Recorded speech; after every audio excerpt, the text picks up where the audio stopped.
அலைக்கும் வரஹ்மத்துல்லாஹி வபரகாத்துஹு. கண்ணியத்துக்குரிய சகோதரர்களே, அசாம் சட்டப்பேரவை விதிகள் கமிட்டி வெளியிட்ட செய்தி நம்மை அதிர்ச்சிக்கு உள்ளாக்குகின்றது. ஆம், அசாம் சட்டப்பேரவையில் முஸ்லிம்களாக இருக்கக்கூடிய எம்எல்ஏகளுக்கு வார வெள்ளிக்கிழமை ஜும்மா தொழுகைக்காக ஒதுக்கப்பட்ட நேரத்தை ரத்து செய்து தொடர்ச்சியாக கூட்டம் நடைபெற வேண்டும் என்ற ஒரு கருத்து அசாம் சட்டப்பேரவையில் அங்கு ஒரு கருத்து பதிவாக்கி இருக்கின்றது. கண்ணியத்துக்குரியவர்களே, அல்லாஹ் சுப்ஹானஹு வ தஆலா குர்ஆனிலே சொல்லி காட்டுகின்றான் பாருங்கள். ஃபஜஅல்நாஹா நகாலல் லிமா பைன யதைஹா வமா கல்ஃபஹா வ மௌஇலத்தல் லில் முத்தகீன். இந்த குர்ஆனை நாம் ஆக்கினோம் முற்காலத்தில் வாழ்ந்தவர்களுக்கும் பிற்காலத்தில் வாழக்கூடிய மக்களுக்கும் இந்த குர்ஆனை ஒரு அறிவுரையாக நாம் ஆக்கினோம் என்பதாக அல்லாஹ் சுப்ஹானஹு வ தஆலா சொல்லி காட்டுகின்றான். இந்த குர்ஆனிலே எல்லா விஷயமும் நமக்கு சொல்லப்பட்டிருக்கின்றது. இப்படி நிராகரிப்பாளர்களால் நமக்கு ஒரு நிலைமை ஏற்படும் என்று தெரிந்துதான் அல்லாஹ் சுப்ஹானஹு வ தஆலா குர்ஆனிலே ஒரு துஆவை சொல்லித் தருகின்றான் பாருங்கள். ரப்பனா வலா துஹம்மில்னா மா லா துஆகத லனா பிஹி வஅஃபு அன்னா வக்ஃபிர் லனா வர்ஹம்னா அன்ட மௌலானா ஃபன்சுர்னா அலல் கௌமில் காஃபிரின். இந்த துஆவினுடைய கடைசி வார்த்தை ஃபன்சுர்னா அலல் கௌமில் காஃபிரின் என்பதாக அல்லாஹ் நமக்கு இந்த பிரார்த்தனையை சொல்லித் தருகின்றான். இந்த துஆவினுடைய அர்த்தம், கடைசி வார்த்தையினுடைய அர்த்தம் என்னவென்றால், ஃபன்சுர்னா எங்களுக்கு உதவி செய், அலல் கௌமில் காஃபிரின் நிராகரிப்பவர்களுக்கு எதிராக நீ எங்களுக்கு உதவி செய் என்பதாக நாம் அல்லாஹ்விடத்திலே கேட்க வேண்டும் என்பதை அல்லாஹ் சொல்லித் தருகின்றான். கண்ணியத்துக்குரியவர்களே, இன்றைக்கு நிலைமை அப்படித்தான் இருக்கிறது.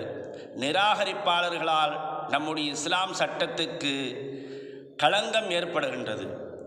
இன்றைக்கு பாராளுமன்றமும் சரி, சட்டமன்றமும் சரி, இஸ்லாத்துக்கு எதிரான ஒரு கூடமாக மாறி வருகிறது. அல்லாஹ் சுப்ஹானஹு வ தஆலா நமக்கு எந்த விஷயத்திலெல்லாம் தீர்வு வேண்டுமோ அதை குர்ஆனிலே நமக்கு சொல்லித் தருகின்றான். அப்போ நாம் இன்றைக்கு இந்த ஜும்மா தொழுகை ஒரு முக்கியமான தொழுகையாக நாம் கருதி தொழுது வருகின்றோம். அல்லாஹ் சுப்ஹானஹு வ தஆலா குர்ஆனிலே இப்படி சொல்லுவான். ஃபைதா குலியத்திஸ் ஸலாத்து ஃபன்தஷிரு ஃபில் அர்லி. தொழுகைக்கு பிறகு நீங்கள் என்ன செய்யுங்கள், உங்களுடைய ரிஸ்கை தேடுங்கள் என்பதாக அல்லாஹ் சொல்லித் தருவான். அப்போ எந்த வேலையாக இருந்தாலும் ஜும்மா தொழுததற்கு பிறகுதான் அந்த வேலையை செய்ய வேண்டும் என்பதாக அல்லாஹ் அந்த வசனத்தை சொல்லித் தருவான். அதே போன்று இன்றைக்கு இப்படி ஒரு நிலைமை ஏற்பட்டிருக்கிறது.